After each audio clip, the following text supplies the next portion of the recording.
राष्ट्रप्रवाह Vidarbha news में आप सभी का स्वागत है। मैं मनन व्यास और आज की देखते हैं ताजा खबर।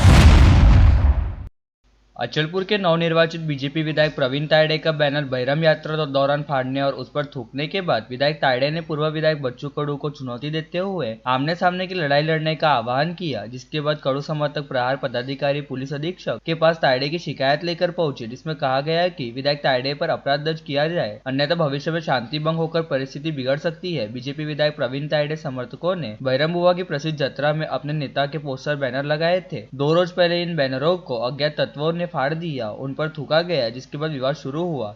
जिसके बाद विधायक प्रवीण तायड़े ने कल एक मंदिर में आयोजित कार्यक्रम में उनके बैनर फाड़े जाने के लिए पूर्व विधायक बच्चू कडू और उनके प्रहार जनशक्ति पार्टी के कार्यकर्ताओं को जिम्मेदार बताया। वे बड़े आवेश में आ गए। उन्होंने राज्य में दिव्यांग मंत्रालय के अध्यक्ष बच्चू कडू को गाली देकर चैलेंज दिया। जब उन्होंने कहा कि कडू अपने सभी लोगों को लेकर आ जाए, तायड़े उनसे निपट लेंगे, पहले भी निपटा है, अब भी निपट लेंगे। तायड़े ने फिल्मी अंदाज में कहा कि समय जगह बता दे, वे पहुंच जाएंगे। इस दौरान उन्होंने कडू को गाली देने का भी आरोप है, जिसके बाद आज विधायक तायड़े के विरुद्ध अपना रोष व्यक्त करने के लिए प्रहार के सैकड़ों पदाधिकारी व कार्यकर्ता आज दोपहर एसपी ऑफिस पहुंच पुलिस अधीक्षक से शिकायत की, जिसमें साफ कहा गया है कि बच्चू कडू को गाली देकर तायड़े ने हजारों प्रहार कार्यकर्ताओं की भावनाओं को ठेस पहुंचाई है। यह भी कहा कि बहिरम की घटना को लेकर तायड़े प्रहार और कडू पर इल्जाम लगा रहे हैं। प्रहार ने बहिरम की बैनर फाड़ने की घटना से साफ इंकार किया, कहा कि इसका प्रहार से कुछ लेना देना नहीं है, फिर भी विधायक कडू का अपमान करने वाली भाषा का उपयोग कर रहे हैं, जिसे प्रहार कार्यकर्ता बर्दाश्त नहीं करेंगे। साथ ही पुलिस अधीक्षक से गुहार लगाई कि बहिरम की बैनर फाड़ने जाने की घटना की जांच कर दोषी पर कड़ी कार्रवाई की जाए। प्रहार ने कहा कि ऐसी घटना का प्रहार में निषेध करता है। शिकायत लेकर पहुंचने वाले में संतोष किटुकले,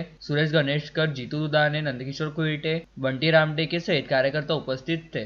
कार्यकर्ता सहनशीलता मायावाटी घेऊ नको म्हणा राजा दबा धरूनच तो एक किती कार्यकर्ते आहे हे घेऊन येतो म्हणा तू मग म्हणे काही सरकू नको, पाना काही ढिला करू नको। मी आवाहन करतो, हा शब्द देतो त्याला आणि फुल्ल आवाहन करतो, तुया मायचं सांगितलं आहे काय समोर ये आणि मला आवाहन करून दाखव, मी कुठे यायला तयार आहो। जागा तुई, वेळ तुई, सगळं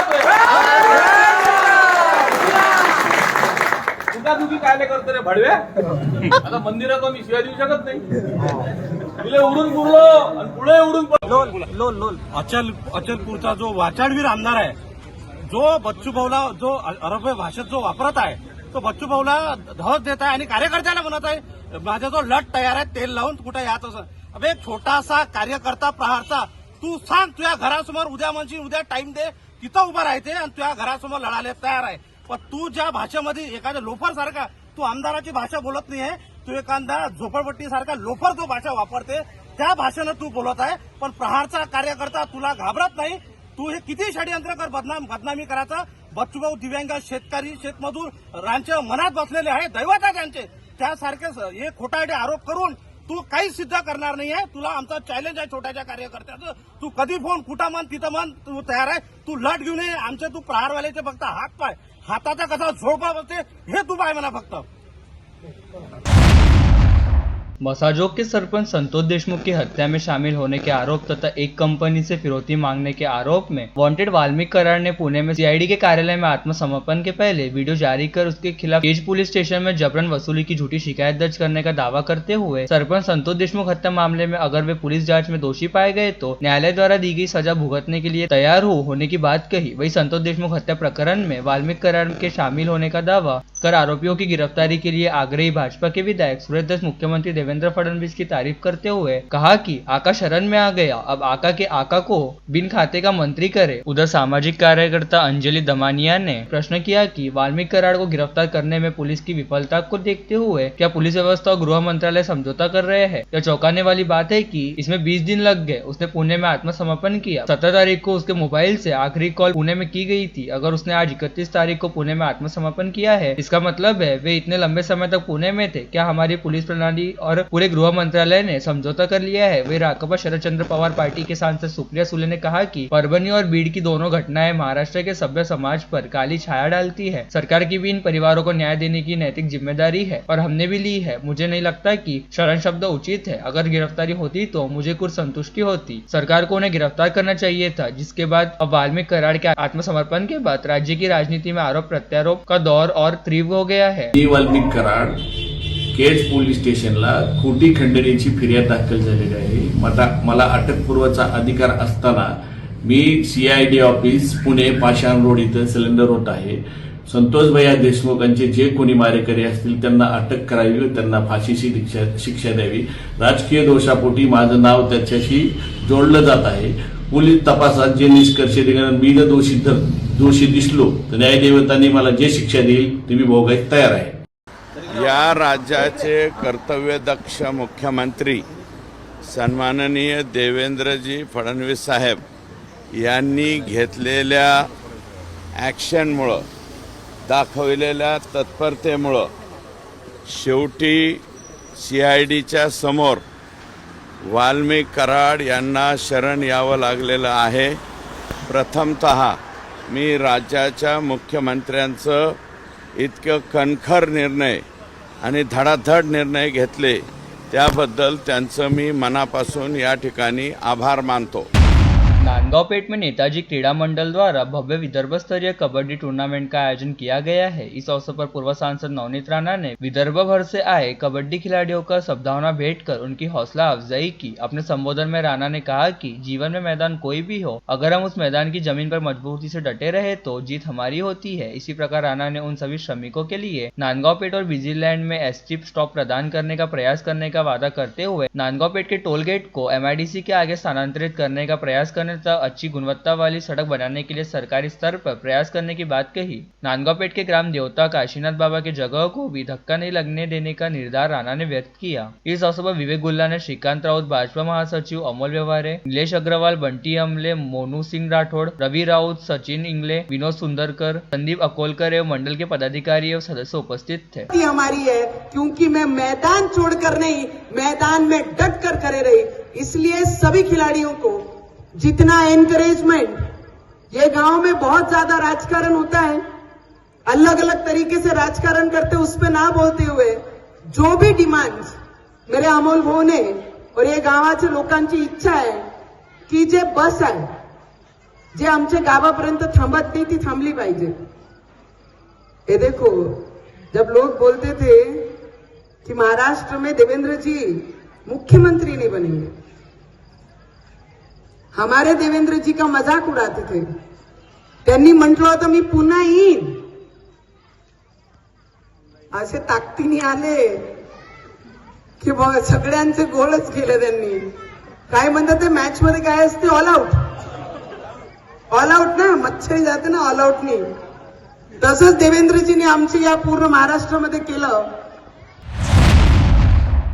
यवतमाळ जिले के महागांव में 14 जोड़े रिटायरमेंट की जिंदगी जीते हुए शादी के बंधन में बंधे। दिलचस्प बात यह है कि इन सभी ने सामूहिक विवाह समारोह में अपने बेटे बेटियों, बहुओं, दामादों और पोते पोतियों की मौजूदगी में अपने जीवन साथी को माला पहनाई। इस सामूहिक शादी इस समय जिले में चर्चा का विषय बनी हुई है। गौरतलब है कि इन सभी शादीशुदा जोड़ों ने अपने पहले साथी के साथ दूसरी शादी की थी। उमरखेड़ के जिला परिषद स्कूल में 1977 में 10वीं कक्षा पास करने वाले इन दोस्तों ने 29 दिसंबर को महागांव के मोटरवार मंगल कार्यालय में यह अनोखा स्नेह मिलन समारोह रखा था। 1977 में 10वीं कक्षा के बाद सभी दोस्त अलग हो गए, विभिन्न क्षेत्रों में काम किया, घर संसार जिम्मेदारियां शुरू हो गई, दोस्तों से मिलना जुलना कम हो गया। 2023 में कुछ दोस्तों ने 1977 बैच के पारिवारिक पुनर्मिलन का आयोजन करने की पहल की। हर साल एक दोस्त ने पहल की और इस तरह का गेट टुगेदर आयोजित करने का सिलसिला शुरू हुआ। 2024 में 29 दिसंबर को डॉक्टर संतोष मोटरवार द्वारा स्नेह मिलन कार्यक्रम लेने की घोषणा हुई, जिसमें दूसरी बार अपनी धर्मपत्नी के साथ फिर से विवाह की कल्पना सुझाई गई। डॉक्टर संतोष मोटरवार और उनकी पत्नी मीनाक्षी ने दुल्हन पक्ष की भूमिका निभाई।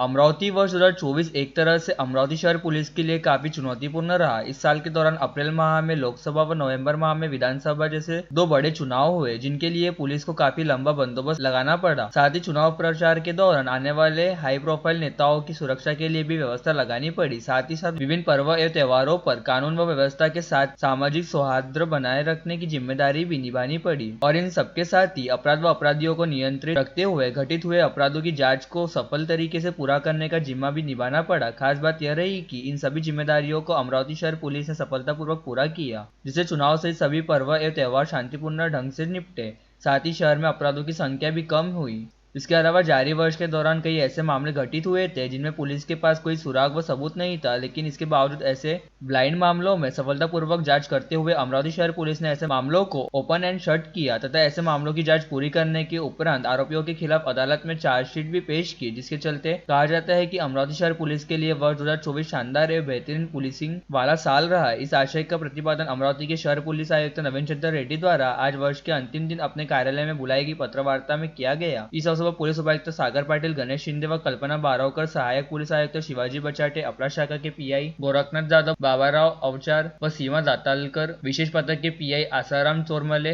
तथा यातायात विभाग की पीआई रीता उइक उपस्थित थे।